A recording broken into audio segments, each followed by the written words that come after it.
देखिए, इजरायल की महाजंग के दूसरे चरण से हमास के नेता थर-थर कांप रहे हैं, क्योंकि इजरायल ने अपनी खुफिया एजेंसी मोसाद को उस शख्स के मर्डर का ऑर्डर दे दिया जो हमास का सिर है। यह ऑर्डर है हमास के चीफ इस्माइल हानिया को मौत के घाट उतारने का।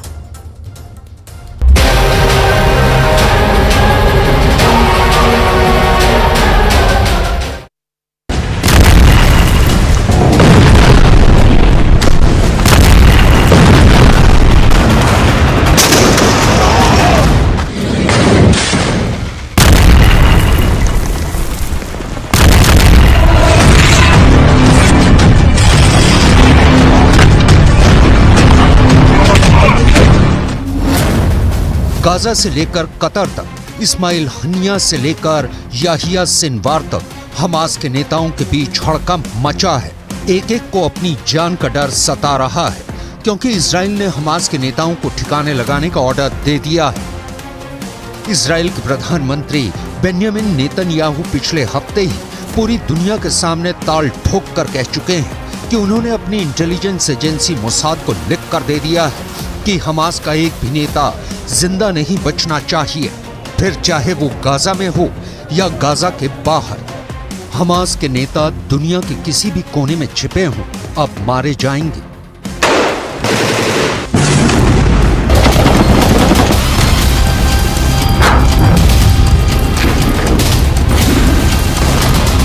אנחנו עושים כל מאמץ להחזיר את חטופינו ובסופו של דבר נחזיר את כולם.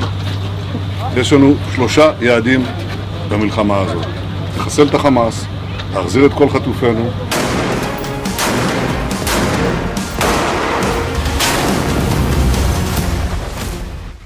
ऊपर से इस बीच मोसाद के हेड कतर पहुंच गए।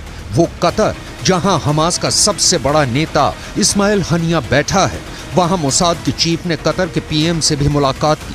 मोसाद की चीफ के कतर दौरे ने हमास के रोंगटे खड़े कर दिए हैं, क्योंकि इजराइल के सबसे बड़े दुश्मन हमास को हलाल करने का ये सबसे बड़ा जिम्मा सौंपा गया है इजराइल की खुफिया एजेंसी मोसाद को।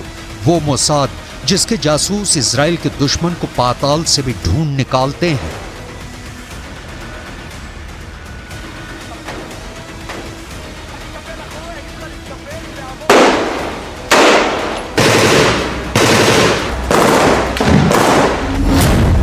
यानी अब इजराइल सीधा हमास के सर, उसके दिमाग पर गोली चलाने की तैयारी कर चुका है, और इजराइल की पहली गोली चलेगी इस्माइल हानिया पर, क्योंकि हमास का दूसरा नाम ही इस्माइल हनिया है। शुरुआत से हमास से जुड़ा हनिया 2017 से हमास का हेड है। आज अगर हमास इजराइल की आंख में आंख डालकर उससे बात कर रहा है तो उसकी वजह हनिया है। हमास की जंग की लड़ने की इस ताकत के पीछे हानिया का बहुत बड़ा हाथ है। हनिया सुन्नी मुसलमान है, मगर इस बात को भुलाकर उसने शिया ईरान से करीबियां बढ़ाकर हमास को हथियार से लेकर ट्रेनिंग और फंड, वो सब कुछ दिलवाया, जिसकी बदौलत हमास 7 अक्टूबर जैसा इजराइल पर अब तक का सबसे बड़ा हमला कर पाया।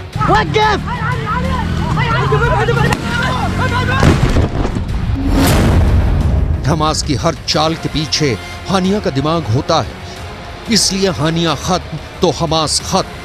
तो क्या हानिया को मार डालेगी मोसाद? इजराइल युद्ध के पहले दिन से ही कह रहा है कि गाजा की ये लड़ाई तब तक नहीं रुकेगी जब तक हमास हलाल नहीं हो जाता, और हमास तभी खत्म होगा जब उसे चलाने वाले इस्माइल हनिया जैसे नेता मिट्टी में मिलेंगे। लेकिन इस्माइल हनिया पिछले कुछ साल से इजराइल से मीलों दूर पश्चिम एशिया के देश कतर में बैठा है। कतर ही इजराइल और हमास के बीच मध्यस्थता करवा रहा है, और कतर अमेरिका का पुराना साथी है। खबर यह भी है कि कतर इजराइल को साफ कह चुका है कि वो उसके यहाँ बैठे हमास के नेताओं पर हमला बर्दाश्त नहीं करेगा, और खुद नेतन्याहू कतर से वादा कर चुके हैं कि इजराइल कतर में कोई ऑपरेशन नहीं करेगा। मगर अपने दुश्मनों के आगे इजराइल को कुछ नजर नहीं आता, तभी तो उसने हमास के नेताओं को ठिकाने लगाने के लिए मोसाद जैसी अपनी एजेंसी को जिम्मा सौंपा। इसी बात से साफ है कि इजराइल के इरादे खूंखार है। मोसाद इजराइल के दुश्मनों को मौत के घाट उतारने के लिए पूरी दुनिया में बदनाम है। मोसाद इतने खुफिया तरीके से अपने ऑपरेशन चलाती है कि किसी को कानों कान खबर नहीं लगती।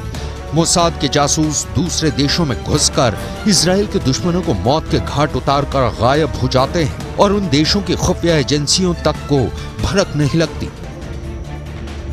मोसाद के जासूस अपने पीछे एक सुराग नहीं छोड़ते, तभी तो उनके ऑपरेशन साबित नहीं हो पाते। मोसाद को जो जानता है वो उसके मर्डर वाले ऑपरेशन से भी अच्छी तरह से वाकिफ है। नेतन्याहू को इसीलिए मोसाद पर पूरा भरोसा है। 2010 में मोसाद ने दुबई के एक होटल में हमास के नेता की हत्या कर दी थी। 2018 में मोसाद ने मलेशिया में फिलिस्तीन के एक वैज्ञानिक को मौत के घाट उतार दिया था। और तो और 1972 के ओलंपिक्स में अपने एथलीटों की हत्या का बदला लेने के लिए मोसाद ने पश्चिम एशिया से लेकर यूरोप तक कसूरवार फिलिस्तीनी संगठन के नेताओं को चुन चुन कर मार गिराया।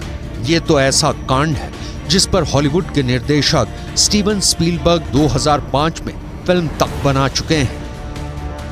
इजराइल के दुश्मनों को चुपके से मौत के घाट उतारने के लिए मोसाद की एक खास यूनिट काम करती है। उसके जासूसों को हथियार से भी जान लेना सिखाया जाता है और हथियारों के बिना भी उन्हें बिजली की रफ्तार से इतनी तेज कार और मोटरसाइकिल चलाने की ट्रेनिंग दी जाती है कि अपने काम को अंजाम देने के बाद वो छू मंतर हो जाते हैं। बात सुनने में किसी एक्शन हॉलीवुड फिल्म की कहानी लगती है, लेकिन मोसाद के काम करने का स्टाइल किसी फिल्म से कम नहीं। –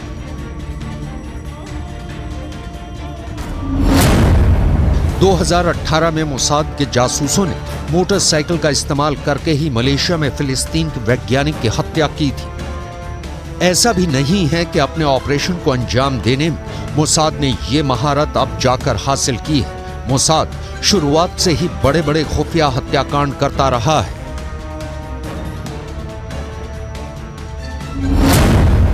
मोसाद की जासूसी की बदौलत ही इजराइल 1967 की जंग में सीरिया से गोलान हाइट्स का इलाका हथिया पाया था और आज भी वहां इजराइल की सेना तैनात है। तब मोसाद ने एली कोहेन नाम के अपने जासूस को सीरिया भेजा था। उस जासूस ने सीरिया की सत्ता में बैठे बड़े बड़े नेताओं से सीरिया की सेना के ऐसे राज उगलवाए कि सीरिया को गोलान हाइट्स गंवाना पड़ा था। इस बार नेतन्याहू का सामना उनके पुराने दुश्मन से है। वो इस्माइल हनिया की रग रग से वाकिफ है, लेकिन हनिया भी जानता है कि मोसाद उसके पीछे है और उसकी एक गलती उसको हमेशा के लिए मौत की नींद सुला देगी।